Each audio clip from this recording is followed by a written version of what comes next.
Untuk Jumatan, adakah rawatib atau qabliyah zuhur? Saat khatib bicara, makmum telat, boleh salat tahiyatul masjid. Taib. Dalam konteks ini,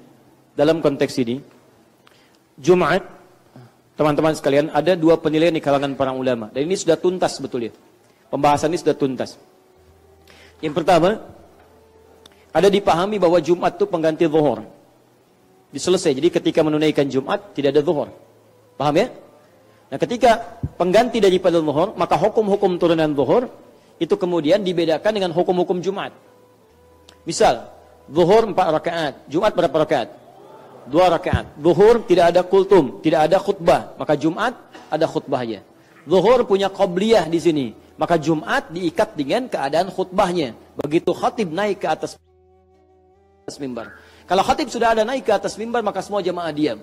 Maka bagian pertama ini, para ulama kemudian mengikat hukum, bagian pertama tidak dianjurkan atau tidak kemudian disebutkan, jadi salat sunnah setelah azan berkumandang pada Jumat saat khatib naik ke atas mimbar dengan mengucapkan salam.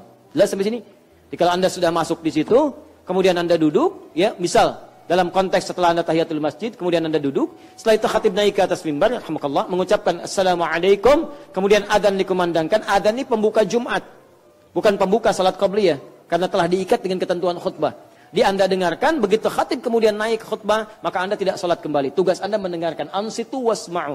Ansitnya diam, tidak bergerak. Wasma'u fokus untuk mendengarkan. Jadi tidak ada gerakan-gerakan lain, termasuk gambaran-gambaran salat dan semacamnya.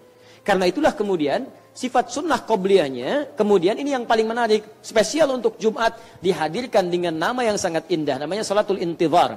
Salat intidhar ini salat menunggu waktu pada masuk Jumatnya, menunggu khatib naik ke atas mimbar dan dilakukan tanpa batas.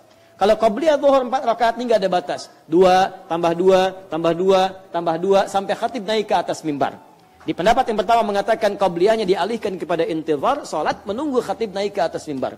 Batasannya tidak ada batas, silakan, tidak ada masalah. 2 mau sampai 10, 12 dan seterusnya. Ketika imam naik, khatib naik ke atas mimbar, Anda berhenti salat, dengarkan. Adzan selesai, khatib langsung berkhutbah. Paham? Dan tidak ada salat di situ. Yang kedua kemudian menyampaikan, ya Jumat itu kan pengganti zuhur. Maka hukum zuhur yang fardunya berganti ke Jumat. Tapi karena waktunya bersamaan, hukum qabliyahnya tetap ada. Ada pendapat yang kedua. Tapi walaupun saya tidak mengingkari teman-teman yang ini, tapi saya cenderung kurang sepakat dengan yang kedua ini. Cenderung kurang sepakat. Ya? Di mana letak kurang sepakatnya? Karena memang kalau sudah khatib naik ke atas mimbar, dalil-dalil yang menguatkan itu diam. Diam, menyimak. Kecuali kasus yang pernah muncul. Pada seorang bernama Sulaik, ya, Al-Ghatafani. Sulaik datang saat Nabi sedang berkhutbah. Saat sedang berkhutbah dia datang.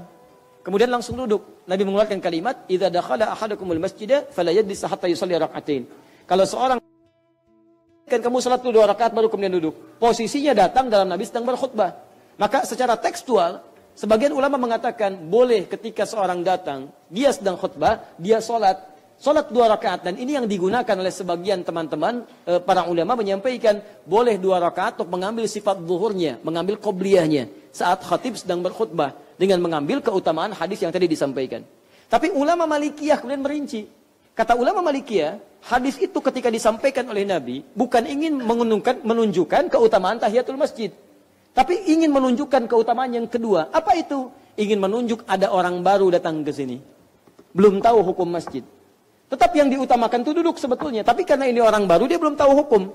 Dan masyarakat diminta untuk mengenalinya. Karena orang Madinah tahu ketika masuk masjid, sholat, baru duduk. Orang ini orang asing. Nabi ingin menunjukkan pada khalayak, ini ada orang asing, tamu kita. Tolong nanti lihat siapa dia, kebutuhannya apa, bantu dia.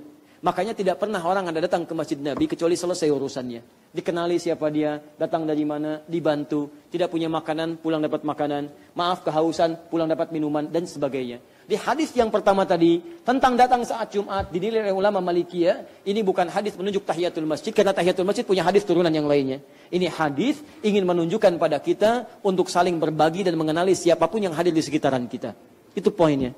Dari dua ini, mana yang kemudian Anda ingin pilih silahkan. Kalau ingin ikut yang pertama, berarti Anda duduk. Saat khatib kemudian berkhutbah, Anda duduk, simak dan dengarkan dengan baik. Dan ini yang saya pilih. Tapi kalau Anda misalnya ingat pilihan yang kedua, maka saya pun tidak bisa memaksakan. Karena Anda punya landasan dalil yang disampaikan oleh pendekatan para ulama yang lainnya. Jelas sampai sini? Kalau Anda tanya pilihan saya, maka pilihan saya duduk, saya tidak tunaikan salat 2 rakaat. Tapi saya duduk, saya dengarkan khutbah karena dalil-dalil lebih kuat menunjuk ke arah itu. Paham? Tayyib. Yang ketiga, ini yang jarang banyak diketahui. Azan 2 kali. Pada zamannya khususnya Utsman bin Affan radhiyallahu taala anhu, di saat itu terjadi perluasan, orang banyak masuk Islam. Kemudian setelah orang banyak masuk Islam, teman-teman sekalian, fokus baik-baik. Menyebar, belum ada speaker seperti sekarang. Begitu azan tidak terjangkau pada yang lain suaranya. Tahu-tahu ada yang datang, ternyata sudah terlambat, padahal ingin cepat-cepat. Makanya Umar mengatakan, ini bagus sekali. Azan 2 kali. Azan pertama mengingatkan orang-orang, azan kedua menunjukkan waktu sholat telah tiba. Tapi banyak yang kadang-kadang, ini yang paling unik ya. Banyak yang tidak memahami secara detil bahwa azan 2 kali ini, azan pertamanya tidak tepat dilakukan pada saat waktu sholat tiba. Misal, sekarang zuhur jam berapa?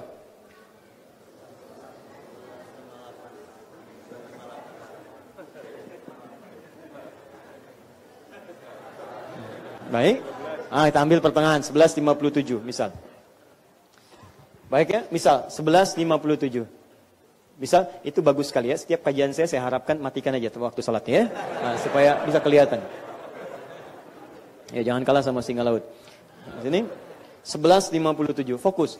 Adzannya 11.57. Zuhur masuk 11.57. Maka adzan yang pertama itu enggak pas 11.57. Adzannya 15 menit sebelumnya.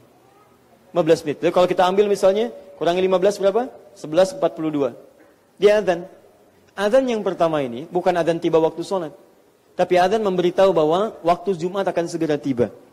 Cepat siap-siap. Sama persis dengan kejadian waktu subuh. Subuh belum kedengaran, ingin memberitahu kepada mereka siap-siap. Adzannya bukan saat waktu subuh tiba.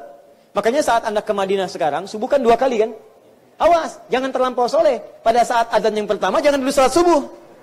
Karena itu belum masuk waktu subuh. Ini sering kejadian. Begitu adzan, saya terlambat. Sholat dia di situ. Tiba-tiba adzan lagi. Loh kok adzan lagi? Karena yang pertama ternyata itu adzan mengingatkan Anda untuk siap-siap sholat subuh. Pada waktu yang keduanya itulah adzan subuh. Sama, Jumat juga.